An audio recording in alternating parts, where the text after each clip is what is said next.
안녕하세요. 오늘도 사연살롱을 찾아주셔서 감사합니다. 저는 이번에 홀로 키운 외동딸의 결혼을 앞둔 50대 초반 엄마입니다.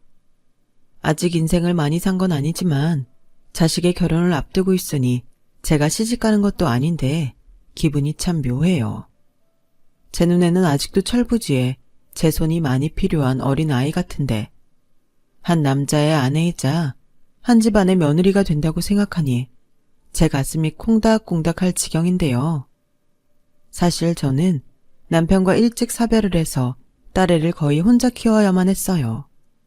그래서 늘 사랑도 다른 경제적인 뒷받침도 해주지 못해 미안하기만 했는데 그럼에도 불구하고 이렇게 잘 커준 딸을 보고 있으면 내가 이래서 저것 때문에 힘들어도 이를 악물고 버텼지 하는 생각이 절로 들곤 합니다. 여느 부모나 그렇겠지만 저에게 딸은 제 전부였어요. 만약 딸애가 없었다면 이 모진 세상을 악착같이 살 수 없었을 거라고 장담해요. 그야말로 안 해본 것 없이 할 수 있는 건 다 하며 살았거든요. 남편은 참 좋은 사람이었어요. 제 평생 그렇게 좋은 사람은 못 만날 거라고 감히 생각할 만큼 좋은 사람이었죠. 우리도 형편이 그다지 좋지 않은데도 꼭 남을 먼저 챙기고 함께 잘 살아야 행복하다고 말을 하던 저보다 마음이 곱던 사람이었죠. 그래서일까요? 하늘은 너무 착하고 귀한 사람은 먼저 데려간다고 누군가 말하던데 어느 날 날벼락처럼 남편이 뇌출혈로 쓰러졌고 거짓말처럼 며칠 뒤 남편은 세상을 떠나고 말았어요. 그때 남편의 나이 고작 32살이었는데 어떻게 이런 말도 안 되는 일이 일어날 수 있는지 혼자 미친 사람처럼 방방 뛰었네요. 가끔 두통이 너무 심해 힘들어하던 남편이었는데요. 문외한 전 그런 남편에게 진통제나 사다 주던 한심한 아내였어요. 그때 약을 사다 줄 것이 아니라 같이 병원에 갔어야 했는데 저는 마치 저 때문에 남편이 죽기라도 한 것 같아 아이에게도 미안하고 죄책감에 괴로운 시간을 보낼 수밖에 없었죠. 효수가, 네 잘못이 아니야. 저렇게 젊은 사람이 이렇게 허망하게 갈 줄 누가 알았겠어? 그러니까 자책하지 말고 세영이 생각해서 힘내. 이제 세영이 부모는 너 하나잖아. 그래, 지금은 너무 힘들겠지만 어쩌겠니. 간 사람은 간 사람이고 산 사람은 살아야지. 그만 털고 일어나. 먼저 간 남편이 나쁜 놈이지. 넌 잘못 없어. 네가 의사도 아닌데 어떻게 당하니? 처녀 시절부터 알고 지내던 친구들은 저걸 위로라고 했지만 저는 그 말이 너무나도 아팠어요. 말로도 사람을 다치게 할 수 있다는 말이 정말이더라고요. 분명 친구들은 좋은 의도로 하는 말이었겠지만 저는 그런 것조차 판단할 수 없을 정도로 망가져버렸고 그 친구들이 다 싫었어요. 제가 그냥 너무 한심하고 바보 천치처럼 느껴졌거든요. 아무리 다른 사람들이 아니라고 해도 그게 아닌 것 같았기에 다들 모르는 소리 한다고 생각했는데요. 그때 저희 딸이 3살이었어요. 그래서 더 막막했죠. 가방끈이 긴 것도 아니고 할 줄 아는 기술이 있는 것도 아니고 저 어린 걸 혼자 어떻게 키워야 할까. 저는 그냥 모든 게 다 낯설고 무섭기만 했어요. 하지만 그 무서운 게 제 현실이었어요. 제가 너무 사랑한 남편은 더는 이 세상에 존재하지 않았고 저는 제 앞에 주어진 삶을 꾸역꾸역 살아야 했어요. 아침에 눈을 뜨는 게 두려울 정도였죠. 그래도 엄마니까 씩씩하게 자식을 지켜야 했어요. 사실은 무서워서 벌벌 떨리던 저였지만 저는 제 아이의 세상이고 우주였으니 버텨야만 했었죠. 그렇게 남편이 떠나고 남편 회사에서 나온 퇴직금으로 병원비와 장례비를 정산했어요. 퇴직금이 있어 다행이긴 했지만 그리 많은 액수는 아니라서 부족한 돈은 살던 집을 정리해야 했고 얼마 남지 않은 돈으로 우선은 친정 언니네 근처로 이사를 했어요. 아무래도 아이가 어려서 언니의 도움을 받아야 할 것 같았거든요. 언니는 초등학교에 다니는 조카 2명을 키우는 전업주부였는데 고맙게도 먼저 근처로 이사를 오면 할 수 있는 선에서는 도움을 주겠다고 했어요. 그래서 언니네 동네에 있는 작은 원룸으로 이사를 했고 그 뒤부터는 본격적으로 구직 활동을 시작했는데요. 사회는 제가 생각했던 것보다 훨씬 매정하더군요. 이력서를 보니 기혼자시네요. 자녀도 있나요? 네, 한 명 있습니다. 저희는 사무실 인원이 많지 않아서 월차, 반차, 조퇴 이런 건 어려운데 자녀가 몇 살이죠? 3살이요. 3살이면 엄마 손이 많이 필요할 때네요. 지금은 일보다는 가정에 충실하시는 게 낫지 않나요? 그게 남편이 얼마 전에 세상을 떠났어요. 그래서. 아, 편부모시구나. 어쩌죠? 저희와는 맞지 않으실 것 같은데 도움을 드리지 못해 죄송합니다. 저는 화가 났어요. 도와달라는 게 아니라 일을 하게 해달라는 거였는데 말이 좋아 면접이지 사람을 비참하게 만드는 게 면접이더라고요. 그때 제 평생 할 후회를 다 했어요. 학교 다닐 때 공부라도 열심히 할 걸. 대학은 못 가더라도 기술이나 자격증 같은 거라도 따둘 걸. 이미 돌이킬 수 없는 제 어린 날까지 후회하며 저는 결국 상처만 받고 어디 한 군데도 취직하지 못했어요. 파트타임 아르바이트까지 싹 다요. 그러다 결심했죠. 이렇게는 도저히 안 될 것 같았어요. 그래서 그냥 뭐라도 내 손으로 해보자는 생각을 하게 됐죠. 그때가 2달 넘게 가지고 있는 돈만 계속 까먹고 있던 때였거든요. 버는 건 없는데 통장 잔고는 날이 갈수록 줄어드니 너무 불안해서 더는 그런 생활을 할 수 없었어요. 그래서 당장 할 수 있는 게 뭘까 고민했고 그때 저희 딸의 어린이집 소풍이 있어 꼬마 김밥을 쌌는데 저희 언니가 그러는 거예요. 야, 우리 이거 팔까? 뭘? 김밥? 요즘 엄마들 바빠서 김밥 싸는 거 귀찮아 하거든. 김밥집에서 파는 김밥은 애들 먹기엔 크잖아. 근데 이렇게 작게 만들어서 팔면 딱일 것 같은데? 에이, 누가 이까짓 걸 사냐? 그냥 대충 집에서 만들면 되는 걸. 그리고 팔 거면 큰 김밥을 팔아야지. 이런 꼬마 김밥은 애기들 소풍 때나 필요한데. 그때만 팔자고 이걸 팔아? 그냥 김밥 파는 분식집은 많잖아. 그러니까 우리는 아예 김밥 전문점을 하는 거야. 꼬마 김밥도 팔고 웰빙 김밥도 팔고 다이어트 김밥도 파는 거지. 그때 저희 언니가 한참 다이어트와 웰빙에 빠져있을 때였는데 한동안 귤이나 현미 같은 것만 찾아 먹더니 저에게 딱이라며 우선 근처에 나가서 김밥을 팔아보자고 호들갑을 떨었어요. 그리고 언니의 호들갑에 저도 덩달아 한번 해볼까 하는 생각을 하게 됐고 어차피 죽기 아니면 까무러칠 지경이라 안 되면 말지 하는 심정으로 며칠 뒤 김밥을 종류별로 20줄씩 100줄을 싸서 지하철역 앞에서 팔아봤는데요. 웬걸요? 언니의 말처럼 김밥이 금세 다 팔렸어요. 그날 김밥을 팔고 번 돈이 30만 원이었는데 그게 제가 남편을 떠나보내고 처음으로 벌어본 돈이었어요. 재료값 빼면 수익은 그보다 더 안 됐지만 저는 그때 감이 왔어요. 출근 시간에 팔면 승산이 있을 것 같았죠.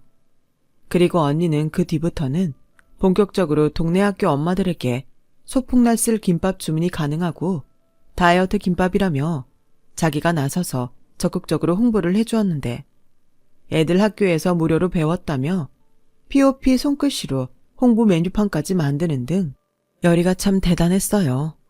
저는 그런 언니가 너무 고마웠죠. 그렇게 생각해보면 얼떨결에 저는 김밥 장사를 하기 시작했어요. 새벽 3시에 일어나 김밥을 싸고 새벽 5시부터 지하철역에 나가 아침 장사를 하며 하루를 시작해 8시쯤엔 집에 돌아와 아이를 어린이집에 보내고 다이어트용 웰빙 김밥을 싸서 언니 편의 학교 엄마들 상대로 점심 장사를 하면서 딸아이는 언니에게 부탁하고 사람들 퇴근 시간에 맞춰 지하철역에서 저녁 장사를 했는데 몸은 좀 힘들어도 돈이 되긴 했어요. 소풍 때는 주문까지 받아 꼬마 김밥이나 꼬마 주먹밥 같은 것도 만들어 팔았는데 엄마들 사이에서 입소문이 나니 이래저래 도움이 많이 되긴 했어요. 그렇게 꼬박 2년을 살았어요. 손목이며 허리며 안 아픈 곳이 없었지만 작은 가게 정도는 얻을 수 있는 보증금 정도는 모을 수 있었어요. 거기에 좀 외진 골목이긴 했어도 가게에 방까지 하나 딸린 작은 가게를 발견했는데 출근할 것도 없이 딱 제 가게다 싶어 바로 계약을 했고 길거리 장사를 졸업할 수 있었어요. 길거리에 나가 음식을 판다는 게 날씨에 따라 너무 힘들었거든요. 장마, 무더위, 폭설, 한파까지. 다시 그때로 돌아가 할 수 있냐고 누군가 물어본다면 저는 자신 없다고 할 것 같아요. 그만큼 힘들었으니까요. 그래서인지 10평도 되지 않은 테이블도 2개밖에는 놓을 수 없는 작은 가게였지만 저는 너무 행복했어요. 그리고 김밥과 잘 어울리는 라면을 팔기 시작했죠. 더 이상 지하철역에 나가 김밥을 팔지 않았지만 제 김밥을 사서 먹던 동네 분들이 있어 가게는 딸과 제가 먹고 살 정도는 됐어요. 거기에 바쁠 때는 언니가 와서 도와줬는데 제가 너무 고마워 언니에게 수고비를 주려고 하면 언니는 항상 됐다며 제가 무너지지 않고 잘 버텨주는 것만으로도 자기는 고맙다며 돈을 받지 않았어요. 저희 자매는 부모님이 일찍 돌아가셔서 혈육이라고는 저희 둘뿐이었는데 아마도 언니는 자기가 제 친정엄마 대신이라고 생각했던 것 같아요. 원래도 저에겐 엄마 이상이었던 언니였는데 남편과 사별한 동생이 내내 신경이 쓰였겠죠. 그렇게 저는 딸을 키우며 하루도 쉬지 않고 김밥을 말았어요. 그러다 저희 아이가 초등학교에 입학했고 어느 정도 생활도 안정이 되면서 아이를 위해서라도 조금 무리를 하긴 했지만 가게와 별도로 살림집을 전세로 분리했는데요. 그렇게 집다운 집에서 딸과 둘이 지내니 남편 생각이 많이 났어요. 나 자기 없어도 이만큼 산다고 이만하면 잘하고 있지 않냐고. 남편 사진을 보며 생색을 냈는데요. 사실은 아이가 초등학교에 들어가니 남편의 빈자리가 더욱 크게 느껴져서 딸 몰래 혼자 눈물 흘리던 날도 많았어요. 그래도 씩씩하게 또 성실하게 한결같은 마음으로 김밥 가격도 올리지 않고 김밥을 팔았어요. 저희 아이가 4학년쯤 되었을까요? 어느 날 딸이 이런 말을 했어요. 엄마, 생각보다 우리 반에 도시락 못 가져오는 애들이 많다. 엄마 괜찮으면 나 학교 갈 때 김밥 좀 싸주면 안 돼? 내 도시락도 김밥으로 줘도 돼. 그 친구들 가져다 주게? 김밥은 다른 반찬도 필요 없고 맛있잖아. 우리 세영이는 김밥 안 질려? 그래서 엄마가 일부러 도시락에 김밥 안 싸려고 하는데. 김밥집 딸이 김밥이 질리면 어떡해. 난 우리 엄마 김밥이 제일 맛있어. 저는 딸의 마음이 기특했어요. 그리고 생각하지도 못한 말을 듣고 그날 온종일 생각이 많아졌는데요. 지금이야 학교마다 무상 급식을 해서 점심을 굶는 아이들이 없지만 그때는 힘들어서 그마저도 힘든 아이들이 있었어요. 그러자 어른으로서 여간 마음이 쓰이는 게 아니었죠. 제 딸이 가져다주는 김밥으로 몇몇 아이들은 점심을 굶지 않아도 되겠지만 그러지 못한 아이들이 더 있을 거라는 생각에 저는 아침 등교 시간에 김밥을 싸서 아이들에게 무료로 나눠주자고 결심했어요. 그 아이들이 김밥을 가지고 학교에 가면 점심을 해결할 수 있다고 생각하니 신이 나기 시작했어요. 그러자 제 계획을 한 언니는 으이그, 야, 너는 돈이 썩어나? 그리고 하면 언제까지 할 건데? 괜히 손해보는 일 만들지 말고 하지 마. 네가 그럼 애들이 뭐 네 맘 알아주기나 할 것 같아? 요즘 애들 남 눈치 보여서 그런 거 싫어해.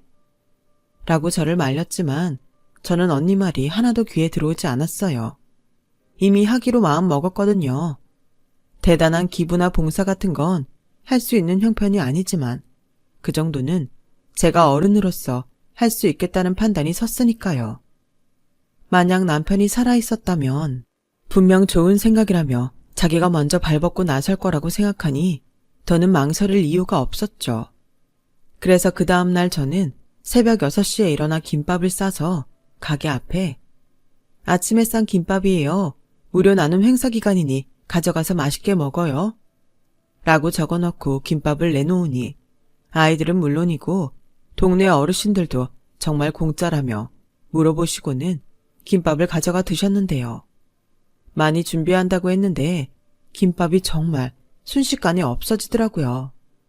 처음엔 쭈뼛쭈뼛 눈치를 보느라 애들이 가져가지 못하는 눈치여서 며칠은 제가 가게 밖에서 일일이 나눠주곤 했는데 아줌마가 김밥 맛있는지 반응 보려고 무료로 나눠주는 거야. 먹어보고 맛있는지 맛없는지 알려줘. 라며 너스레를 떠니 아이들이 그제야 김밥을 가져가 먹더라고요. 그리고 학교를 마친 아이들이 저를 찾아와 김밥이 맛있다며 정말로 소감을 알려주는데 어찌나 순수하고 예쁘던지. 그 뒤로는 새로운 거짓말을 생각하느라 고생도 많이 했어요. 그리고 이윽고 아이들도 제 마음을 알았는지 나중엔 자연스럽게 김밥을 가져가면서 고맙습니다, 잘 먹겠습니다 하고 인사를 해주는데 그렇게 뿌듯할 수가 없더군요. 그리고 감사하게도 동네에서 착한 아줌마가 하는 김밥집이라고 소문도 나서 일부러 찾아와 김밥을 주문해 주시는 손님도 있었어요. 나중엔 저희 언니도 자기 생각이 짧았다며 미안하다고 했는데 어느 날부터는 자기가 아침에 일부러 나와 저를 도와주기까지 했어요. 그렇게 아침마다 언니와 수다도 떨며 김밥을 싸니 이것도 재미있었는데 그러기를 몇 달 후 형부가 지방에 있는 공장으로 근무지가 변경되면서 언니는 어쩔 수 없이 조카들과 지방으로 이사를 가게 되었어요. 그래도 남편 떠나고 언니를 많이 의지하고 지냈는데 언니가 이사를 간다고 하니 밤에 잠도 오지 않을 정도로 허전하더라고요. 그렇다고 형부가 가시는데 언니는 가지 말라고 붙잡을 수도 없고 이젠 딸도 제법 컸기에 저는 이제 정말로 홀로 서기를 해야겠구나 생각했는데요. 언니에게는 속마음과 달리 걱정할 필요 없다며 가서 잘 살라고 제가 오히려 큰 소리를 쳤어요. 그러자 언니는 걸음이 떨어지지 않는다며 저를 걱정했고 저는 지금까지도 충분히 고마웠다고 지금 이렇게나마 살 수 있는 건 모두 언니 덕분이라고 가서 이사하면 냉장고라도 좋은 놈으로 바꾸라고 현찰 300만 원을 봉투에 넣어줬는데 언니는 또다시 못 받는다고 손사래를 쳤어요. 야, 네가 무슨 돈이 있어. 그럴 돈 있으면 모았다가 세영이한테 써. 내 딸 내가 어련히 잘 키울까 봐 내가 알아서 해.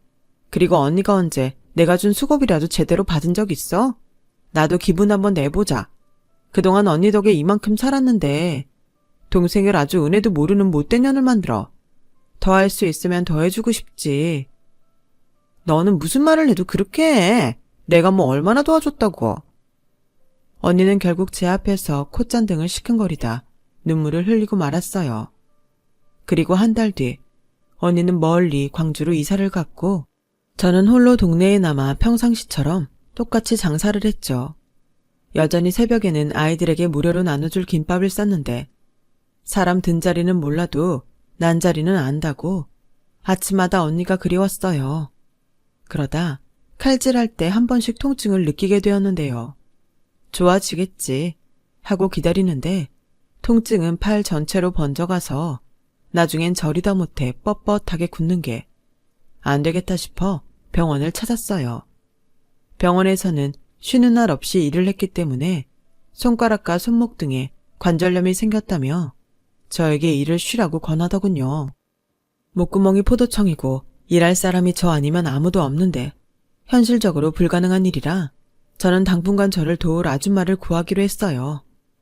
다른 건 쉬엄쉬엄 해도 새벽에 아이들 나눠줄 김밥을 싸는 건 역시 저 혼자서는 무리가 따랐거든요. 그렇다고 제가 아프다고 쉬면 아이들이나 어르신들이 밥을 굶을 것이고 역시 그렇게는 만들고 싶지 않았어요. 그렇게 사람을 구한다는 종이를 적어둔 지 일주일이 조금 지나 저와 비슷한 또래의 한 여자가 가게 안으로 들어왔고 그 여자는 툭 치면 쓰러질 것 같이 보였는데 제가 도움을 받을 게 아니라 도움을 줘야 하는 사람처럼 보였어요. 주방이나 식당 일 같은 거 해보신 적 있으세요? 아니요. 사실 제가 일은 처음이에요. 솔직하게 말해야 할 것 같아서 말하는 건데 제가 지금 너무 힘들거든요. 뭐든 열심히 할게요. 제발 저 여기서 일하게 해주시면 안 될까요? 남편 죽고 애랑 둘이 사는데 정말 막막해서요. 저는 그때 그 여자에게서 10년도 넘은 저의 모습을 봤어요. 그리고 동병상련이라고 사연을 다 듣지 않았는데 알겠더라고요. 얼마나 많은 곳에서 거절을 당하고 힘들었을지요. 그래서 저는 그 여자에게 같이 일하자고 했어요. 무엇보다 새벽 6시에는 가게에 와야 해서 그 부분을 할 수 있냐고 했는데 무조건 할 수 있다며 얼굴 가득 미소를 짓는데 그냥 다 좋았어요. 솔직히 일은 안 해본 티가 너무 나서 처음부터 일일이 가르쳐줘야 했지만 누구나 처음은 있는 거니까 인내심을 갖고 가르쳐줬더니 다행히 좀 느리긴 했어도 사람이 성실해서 저와 큰 부딪힘 없이 함께 일할 수 있었어요. 그리고 가까이 지내는 만큼 서로 사연을 털어놓게 되었는데 나이도 비슷하고 사정도 비슷하니 저희는 금세 언니 동생하며 가까이 지내는 사이가 되었어요. 제가 2살 위 언니라 정미야 하며 이름을 불렀는데 정미는 저에게 언니라고 말하니 뭔가 진짜 동생이 생긴 것 같고 기분이 좋더라고요. 그리고요, 사실 정미가 진짜 좋았던 이유가 따로 있었는데 장사라는 게 매일이 다 좋을 수는 없잖아요. 물론 좋은 손님들이 더 많고 단골도 많아 저는 다른 가게에 비하면 양반이긴 했어도 때론 손님들과 억울하게 시비가 붙는 날도 있고 제가 아침에 무료로 나눠주는 김밥을 전날 남은 걸 처리하는 거 아니냐며 제 마음을 왜곡하는 사람도 있었는데 그런 손님이 올 때면 저보다 정미가 나서서 아주 시원하게 정리를 했어요. 이봐요 어르신, 어르신이 봤어요? 무슨 근거로 그런 말을 하는 거죠? 그런 식으로 사람 모함하면 어르신한테 뭐라도 떨어져요? 괜히 좋은 마음으로 일하는 사람 기운 빼지 말고 좋은 말 할 때 꺼지세요. 언니, 소금 가져와. 여기 확 뿌려버리자. 정미야 됐어. 여기 동네 사는 어른이셔. 어른은 무슨, 나이 먹으면 다 어른이야? 어른다워야 어른이지. 나이는 어디로 잡수였대? 너는 뭔데? 왜 갑자기 나타나서 지랄이야 지랄은? 여기가 네 가게야. 우리 언니 가게요. 오라, 할머니 오늘 처음 아니시구나. 아주 잘 걸렸어. 착한 우리 언니가 만만하셨어요. 근데 어쩌죠? 난 착하지도 않고 뒤끝도 더러운데? 뭐 때문에 사람 모함하고 그러시는 건데요? 그 할머니는 사실 동네에서 다 아는 구두쇠 양반이셨어요. 전에 저에게 어차피 공짜로 주는 김밥 시간 상관하지 말고 그냥 자기한테 공짜로 주라고 했었는데 제가 좋게 안 된다고 거절하는 게 마음에 걸리는 모양이셨죠. 그래서 잊을만 하면 나타나 상한 김밥을 인심 쓰는 것처럼 주는 거 아니냐고. 자기 친구가 이 김밥 먹고 탈이 났다고 어찌나 사람을 곤란하게 하시는지. 그날 정미 덕분에 그 할머님은 더는 저희 가게에 얼씬도 하지 않게 되었어요. 그리고 몇 달 잠잠하던 어느 날 정미는 얼굴 가득 근심이 가득해서는 저에게 일을 그만둬야 할 것 같다고 했고 이유를 물으니 시댁에서 아들을 데려가기로 해서 더는 열심히 살 의욕이 없다고 하더군요. 왜 갑자기 애를 시댁에 보내는 건데 돈 때문에 그래? 내가 월급 좀 올려줘. 아니야 언니. 사실 우리의 친가가 좀 살아.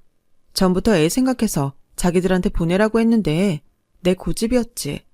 근데 녀석이 가고 싶다고 하네. 아무래도 내가 못해주는 게 많으니까 지도 가고 싶은가 봐. 가고 싶다는데 뭣도 없는 엄마가 가지 말라고 말도 못하겠고 내가 무슨 염치로 그래. 너도 그렇지. 먹고 살아야 할 거 아니야. 너 당장 일도 안 하면 앞으로 어떻게 살려고. 나도 친정 갈 거야. 친정? 너 친정 있었어? 사실 나 집에서 반대하는 결혼해서 친정하고는 연 끊고 살았는데 애 시댁에 보내면 집에서 오라고 하네. 애도 없는데 혼자 지낼 자신도 없고. 그래, 잘 생각했다. 그런 거라면 나도 말릴 수 없지. 아마 아들도 네가 자기 때문에 고생해서 친가에 간다고 했을 거야. 아니야. 그 새끼 사춘기라고 아주 지밖에 몰라. 내가 지랑 살려고 얼마나 노력하면서 살았는데 생전 하지도 못한 일까지 하면서. 근데 홀랑 저 혼자 가겠다고? 언니, 뭐하러 자식 키운다고 그 고생을 했나 싶어. 엄마가 뭘 바라고 자식을 키우냐? 너도 지금은 이렇게 말하지만 아들 키우는 내내 바라는 거 없었잖아. 그래도 난 네가 부럽다. 그런 시댁이라도 있으니까. 그리고 아들이랑 좋게 잘 지내. 괜히 서운하다고 아들도 서운하게 하지 말고. 그러다 후회한다. 언니는 참 한결같다. 너무 그렇게 살지 마. 싫으면 싫다. 화나면 화도 내고. 악착같이 살아. 나 자리 잡고 자주 놀러 올게. 그래, 진짜 자주 와야 해. 이제 너 없으면 허전해서 어떡하냐? 정미는 그렇게 저와 인연을 보내고 가게를 그만뒀어요. 다행히 정미가 많이 도와준 덕에 아픈 곳은 많이 좋아졌고 중학생이 된 딸이 정미 이모의 자리를 대신하며 도와주려고 하는데 미안하고 고마웠어요. 정미 아들처럼 여유가 있는 친가가 있었다면 저도 당장이라도 딸애를 보내고 싶은 심정인데 그럴 수 없는 형편이니 제가 죽으나 사나 딸만큼은 잘 키우자 또 다짐했네요. 그러던 어느 날이었어요. 보통 때도 점심시간부터 늦은 오후까지는 바쁜 편이었는데 테이블이 2개밖에 되지 않으니 어쩔 수 없이 김밥만 포장해가는 손님이 많았는데 그날은 날이 춥다 보니 라면과 함께 먹겠다며 기다리는 손님이 몇 명 있었는데 그 시간이 동네 엄마들이 어린이집에서 오는 아이들을 기다린다며 늘 테이블 하나를 붙잡고 있어 밖에서 기다리는 손님이 여간 마음이 쓰이는 게 아니었어요. 그래서 망설이다 겨우 양해의 말을 구했는데요. 저기 죄송하지만 다 드셨으면 자리 좀 비워주실 수 있을까요? 밖에서 손님이 식사하고 싶다고 기다리시는데 아무래도 제가 신경이 많이 쓰여서요. 어머, 아줌마는 뭘 그런 걸 신경 써요? 기다리다 안 되면 그냥 가겠죠. 아줌마 김밥 못 팔아서 그러시는구나. 그럼 저희 김밥 한 줄 더 주세요. 얘들아, 괜찮지? 언니, 우리 좀 있으면 저녁 시간인데 김밥 한 줄을 더 먹자고? 난 별론데. 그럼 어떡해? 애들 오려면 30분은 더 기다려야 하는데. 그럼 그러지 말고 여기 꼬마 김밥도 팔잖아. 그걸로 하자. 사가서 애들 저녁으로 주면 되니까. 저기요, 꼬마 김밥은 따로 주문을 해주셔야 해요. 안에 들어가는 재료가 다르거든요. 그리고 꼭 제가 더 팔아야 한다는 게 아니라서요. 다 드시고 1시간 넘게 앉아 계셨으니 양해를 부탁드리는 거예요. 제가 오늘 말고 이런 말 드린 적도 없잖아요. 오늘은 날이 워낙 추워서요. 어머, 웃겨? 우리가 김밥 한 줄 시켰다고 내쫓는 거예요? 아줌마 그렇게 안 봤는데 속물이네? 아줌마, 지금 실수한 거예요. 동네 장사하면서 동네 엄마들한테 이런 식으로 해요. 우리가 고작 한 줄 먹지만 우리 일주일에 3-4번은 오는 단골인데. 자주 오시는 거 알죠? 그래서 부탁드리는 거예요. 됐어요. 언제 나가든 우리 마음이지. 우린 아직 시간이 안 돼서 못 가요. 저는 못 나간다는 젊은 엄마들을 보고 당황해서 할 말을 잃었어요. 그리고 그때 다른 테이블에서 혼자 김밥에 라면을 먹는 남학생이 있었는데 누가 봐도 기분 나쁜 듯 젊은 아줌마들을 향해 이렇게 말했죠. 거참 시끄럽네. 인간적으로 테이블 2개 있는 가게에서 4명이 김밥 한 줄은 너무한 거 아닌가? 한 명이 2-3줄은 충분히 먹게 생겨서는 그거 아낀다고 엄청 부자 되겠네.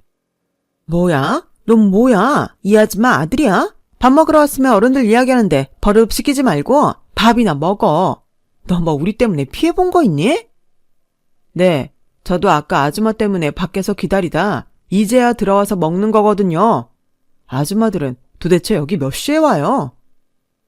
우리가 몇 시에 오든 무슨 상관이야. 그리고 고작 김밥이랑 라면 먹으면서 뭘 기다려. 편의점에 가서 삼각김밥에 사발면이나 먹지. 남이 사 뭘 먹든.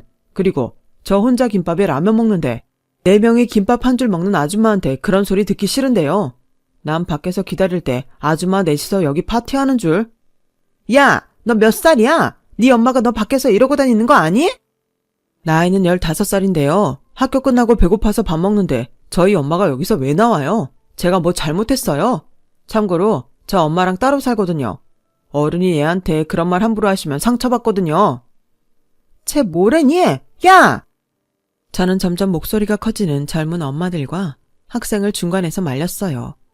그러자 재수없다며 1,000원짜리 한 장을 저한테 던지고 젊은 엄마들이 가게 밖을 나갔고 학생도 식사가 끝났다며 돈을 내고 나갔는데 그날따라 정미가 참 보고 싶더라고요. 이런 손님들이 있을 때 정미가 있으면 그렇게 든든할 수 없었는데 언제부터 정미랑 둘이 장사를 했다고 혼자 장사하는 게 그날따라 외롭고 힘들게 느껴졌어요. 그리고 딸애가 고등학생이 될 즈음. 저는 그때부터는 아프지 않은 곳을 찾아볼 수가 없을 정도로 디스크는 물론이고 퇴행성 관절염을 앓기 시작했고, 광주에 있는 언니의 권유로 가게와 집을 정리하고 광주로 내려가게 됐어요. 그때가 학교들마다 모두 급식을 시작해서 제가 더 이상 아침에 김밥을 나눠줄 필요가 없어졌거든요. 딸도 이모가 있는 곳으로 가고 싶어 했고요. 하지만 공부를 곧잘 했던 제 딸은 3년 동안 열심히 공부한 끝에 서울의 이름 있는 대학에 당당하게 합격을 했어요. 그때는 언니와 함께 쉬엄쉬엄 도시락집을 운영하고 있었는데 생각보다 도시락 가게가 잘 돼서 딸의 등록금과 자취방을 구해줄 수 있었어요.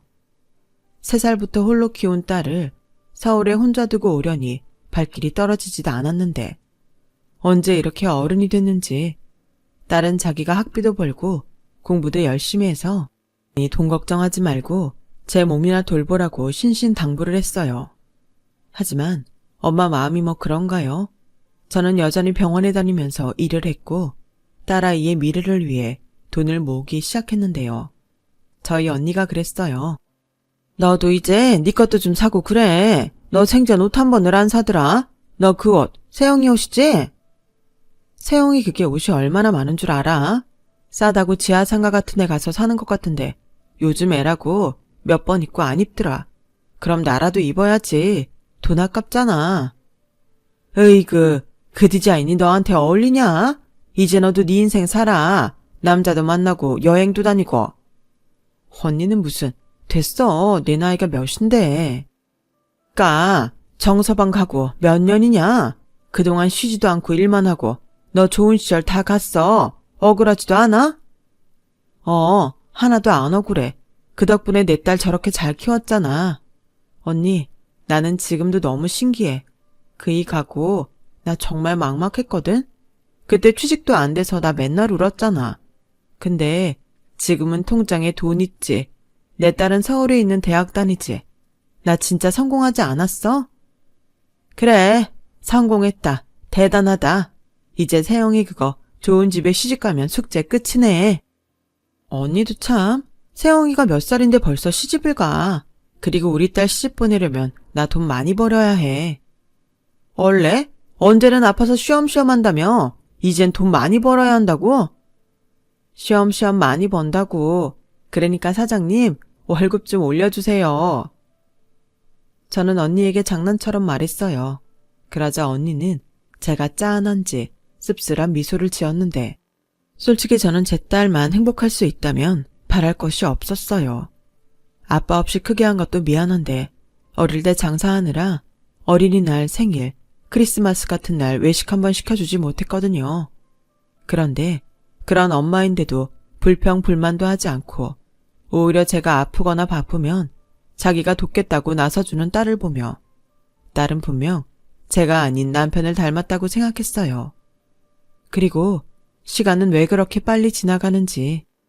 성인이라고 서울에 혼자 떨어뜨리고 온 지가 엊그제 같은데 딸은 대학 졸업 후 이름만 들으면 다 아는 모기업에 취직을 했고 언제 연애를 했는지 같은 회사에 다니는 남자라며 저에게 결혼하고 싶은 남자가 있다고 말을 했는데요.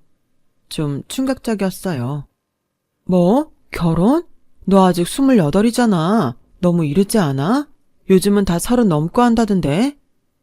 엄마, 그건 남들 얘기고 난 빨리 하고 싶은데.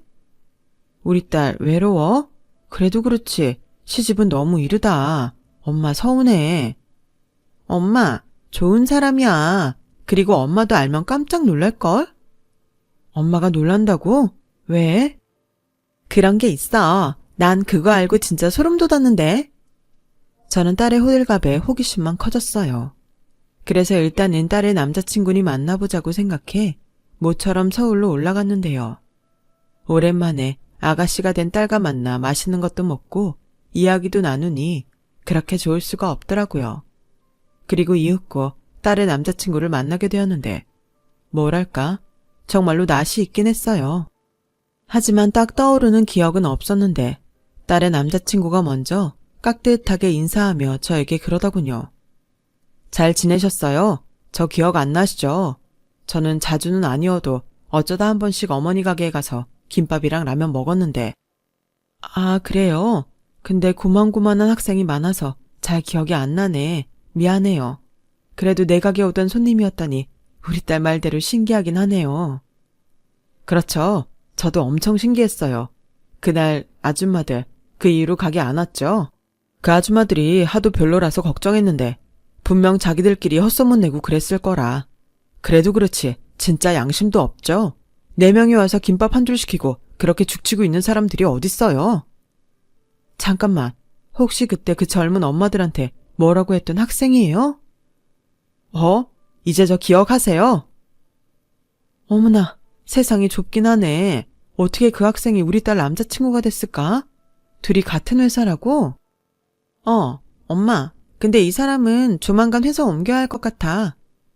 왜? 지금 다니는 회사도 좋은 회사잖아. 그게 저희 엄마가 하도 극성이라서 엄마를 좀 도와드려야 할 것 같아요. 엄마가 작은 회사를 하시거든요. 엄마? 그때 내 기억에 엄마랑은 따로 살았어요. 근데 커서는 같이 살았어요. 저도 세영이처럼 아버지가 안 계셔서 제가 아버지 대신이고 그렇거든요. 엄마가 든든하시겠다. 이렇게 아들이 있어서. 엄마는 아들 없어서 안 든든해? 나는 딸이라서 의지가 안 됐나? 아니, 당연히 의지했지. 엄마는 너 없었으면 그렇게 못 살았다니까. 둘이 통하는 게 많아서 서로 잘 맞았겠네. 그래서 그렇게 빨리 결혼하고 싶은 거야? 어머니, 서운해하신다는 얘긴 세영이한테 들었어요. 제가 사위 말고 아들 하겠습니다. 저 세영이랑 빨리 결혼하고 싶어요. 저희 엄마도 엄청 바라시거든요. 어머님이 우리 세영이를 봤나? 부족한 게 많은데. 무지막지하게 좋아하세요. 당장 상견례 하자고 난리시고요. 저는 어쩐지 딸의 남자친구가 싫지 않았어요. 과거의 인연도 인연이고 싹싹하고 구김살도 없는 게 저도 욕심이 나더라고요. 그런데 한 가지 마음에 걸리는 게 있었으니 그건 딸의 남자친구의 집안이었죠. 회사를 운영할 정도의 집이면 보나마나 저희 집과는 차이가 많이 날 텐데 괜히 딸애가 상처를 받는 건 아닐까? 엄마로서 마음이 쓰이지 않을 수 없었어요. 그리고 딸 시집 보낼 때 쓴다고 꾸준히 적금을 부으며 돈을 모으고 있던 저였는데 딸의 남자친구를 보니 그 돈들이 턱없이 부족하게 느껴졌고 이래저래 걱정이 안 될 수가 없었어요. 나중엔 급기야 이 결혼이 부족한 저 때문에 깨진다면 딸아이가 얼마나 깊은 상처를 받을까? 벌써부터 두려웠는데요. 너도 참 걱정도 팔자다. 막말로 못 사는 집 아들보다 잘 사는 집 아들이 100배 낫지. 세영이 그게 야무지긴 하다. 대학도 알아서 척척, 시집도 알아서 착착. 언니 호들갑 떨지 마. 괜히 돈 좀 있다고 애한테 함부로 할까봐 나는 걱정돼 죽겠는데. 너 그거 알아? 걱정하는 일은 대부분 일어나지 않아. 방심했을 때 불행은 정면이 아니라 내 뒤에서 오는 거야. 그래서 뒤통수를 빡 치는 거라고. 걱정하지 마. 네가 걱정하는 일 안 일어나. 그리고 그런 일이 일어나기만 해. 내가 내 조카 그렇게 살게 놔둘 것 같아? 아주 집구석을 개박살내고 말지. 너 내 성격 몰라? 알지. 그래서 그런 일은 제발 안 일어났으면 좋겠다. 언니는 늘 저런 식으로 좀 거칠긴 하지만 저를 위로했어요. 그럼 저도 언니의 말을 듣고 마음을 다잡곤 했는데 자식 걱정은 예외더라고요. 의식적으로 하지 않으려고 해도 어느새 딸아이 걱정을 하는 저를 발견했는데 그렇게 시간이 가지 않은 것 같더니 상견례 날이 코앞으로 다가왔어요. 상견례는 제가 지내고 있는 광주의 모 한정식집이었는데 예비사돈이 지난번에는 제가 올라와 당신의 아들을 보고 갔으니 이번에는 당신이 저를 보러 내려오겠다고 하셔서 광주에서 상견례를 하겠다고 해서 잡게 됐는데 하루 전날 언니가 백화점에서 큰맘 먹고 샀다며 예쁜 투피스를 주더군요. 이게 뭐야? 설마 내 거야? 그래, 사장이 주는 서비스다. 괜히 주눅 들지 말고 가서 잘하고 와. 언니, 고마워. 사실 뭐 입고 가나 고민만 하고 있었는데. 네가 그럴 줄 알고 이 언니가 백화점에서 마네킹 옷 벗겨왔다. 또 지 딸내미 옷이나 입고 가면 안 되잖아. 저는 언니의 말에 오랜만에 크게 웃고 다음날 예쁜 옷에 마음을 진정시키며 딸과 만나기로 한 약속 장소로 향했어요. 딸은 어디서 그런 예쁜 옷을 샀냐며 물었고 이모가 사줬다고 하니 제가 광주로 내려가서 다행이라고 하더라고요. 아무래도 딸아이도 저 혼자 두고 시집 간다고 생각하니 저 못지않게 마음이 무거웠던 모양이었어요. 그래서 딸의 마음만큼은 덜어주고 싶어 더욱 긴장하지 않은 듯 태어난 척을 했는데 상견례 장소에 도착하니 이런 고급 식당은 처음이라 어리둥절했는데요. 그렇게 직원의 안내를 받고 도착한 곳에서 그래도 먼저 봤다고 예비 사위의 얼굴이 가장 눈에 띄었어요. 한번 봤다고 반갑더라고요. 그리고 얼굴도 제대로 들지 못하고 정중하게 예비 사돈에게 인사를 하는데 제가 고개를 채 들지도 못했는데 예비 사돈은 저에게 달려와 저를 와락 안았어요. 얼마나 놀랐는지 몸이 꽁꽁 얼어버렸는데 귓가에 들리는 익숙한 목소리에 저는 그만 눈물이 핑 돌고 말았죠. 언니, 이게 얼마만이야? 내가 가게 갔다가 얼마나 놀랐는지 알아? 너 정민이? 그래, 우리가 인연은 진짜 인연인가 보다. 이젠 영영 못 보나 했는데 이렇게 사돈으로 만나다니. 아니, 이게 다 무슨 일이야? 정말 네가 우리의 남자친구 엄마야? 네, 사돈. 내가 우리 정훈이 엄마야. 세상에, 그렇게 아들 친가에 보내고 힘들어하더니. 이놈이 크더니 지 할머니한테 말해서 나랑 산다고 했대. 그때 언니 말이 맞았어. 내가 지 때문에 힘드니까 돈 많은 할머니 집에 가기로 한 거라고 하더라. 참네, 누가 그런 고마울 줄 알고. 정미야. 아무튼 그래서 내가 이랬다고 하니까 언니 가게를 몇 번 갔나 봐. 근데 나도 오다 가다 스치게만 봐서 언니 딸 얼굴도 제대로 몰랐는데 어느 날 이놈이 지 여자친구가 엄마 이랬던 김밥집 딸이라는데 나 완전 소름 돋았잖아. 정민원 진짜 예전 그대로다. 성격도 하나도 안 변했네.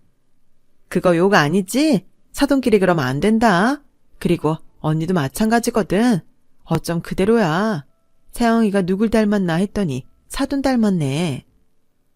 엄마, 이제 좀 진정해. 여기 우리 상견례 자리인데 또 까먹었지? 어머, 그랬지? 내 정신 좀 봐. 언니, 우리 앉자. 세영아, 어서 앉아. 너는 어째 못 보던 사이에 더 이뻐졌다. 너도 놀랐니? 네, 정훈 씨가 우리 가게 손님이었다는 것만 알아서요. 내가 이렇게 서프라이즈 하려고 말하지 말라고 했지. 언니, 여기는 내가 쏘는 거니까 우리 오늘 배 터지게 먹자. 저는 순간 상견례 장소라는 것도 있고 오랜만에 만난 정미, 아니 사돈과 반가운 재회의 시간을 가졌어요. 처음엔 그저 아들과 먹고 살게 도와달라고 금방이라도 쓰러질 듯 나를 찾아왔는데 이런 날이 올 줄 누가 알았겠어요. 그리고 듣게 된 지난 이야기로는 정민은 친정 오빠의 권유로 사업을 시작했는데 그 사업이 이제는 제법 자리를 잡아 아들과 같이 운영하면서 훗날에는 아들에게 사업을 물려줄 생각이라고 하더군요.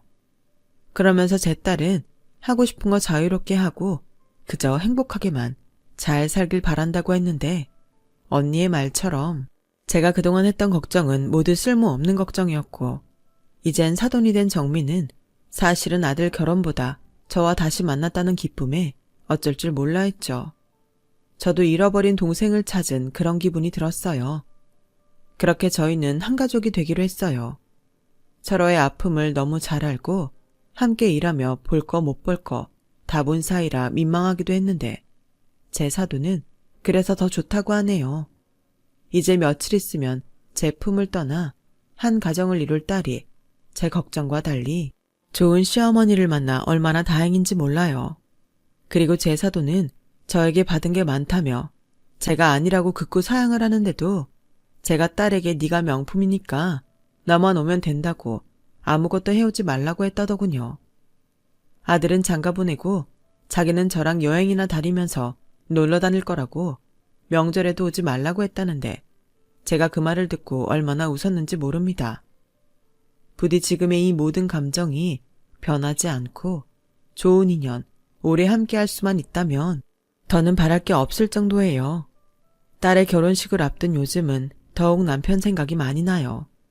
딸의 결혼식엔 아버지가 딸의 손을 잡고 걸어줘야 하는데 저의 믿음직한 사위는 동시 입장으로 이젠 장인의 자리까지 자기가 대신하겠다고 하니 어떻게 안 예쁠 수가 있겠어요. 사돈이 아들 하나는 정말 잘 키운 것 같아 장모로서 그저 고마울 따름이죠. 살다 보니 이렇게 제가 활짝 웃는 날도 오네요. 하늘에 있는 남편도 이만하면 저한테 자식 잘 키웠다고 고마워하겠죠. 언젠가 하늘에 있는 남편을 다시 만나게 된다면 이 말을 꼭 하고 싶어요. 나 정말 많이 힘들었는데 그 중에서 가장 힘든 건 당신이 너무 보고 싶은 걸 참는 거였다고요. 그러니 다음 생에는 성급하게 먼저 가지 말고 우리 둘 다 머리가 새하얗게 살 때까지 함께 하자고 말하고 싶은데 아직은 이른 이야기겠죠. 저는 앞으로도 열심히 살 거예요. 좋은 사위와 사돈을 만난 것도 너무 감사한 일이지만 저희 언니 말대로 이제는 저를 위한 인생도 한번 살아봐야죠. 배우고 싶은 것도 배우고 여행도 다니고 친구도 사귀어 보고 싶어요. 남자친구 말고 함께 인생을 걸어갈 좋은 친구를요. 그렇게 생각하니 새삼스레 이 나이에도 가슴이 설레곤 합니다. 아침에 눈을 뜨면 하루가 막막했는데 이제는 다음 날이 기다려질 정도로 설레고 행복합니다. 세상에 저 혼자 떨어졌다고 생각했는데 제 주변엔 좋은 사람들이 늘 함께였어요. 앞으로도 그 사람들에게 받은 만큼 베풀며 더 많이 행복하게 살겠습니다. 제 딸이 더욱 엄마 걱정은 하지 않도록 건강하게 즐겁게 살아갈 생각이에요. 지금까지 저의 사연 들어주셔서 대단히 고맙습니다. 여러분의 매일은 아프지 않고 절망하지 않고 많이 웃는 그런 날이면 좋겠어요. 그런 건강하시고 언제나 행복하시길 바라겠습니다. 감사합니다.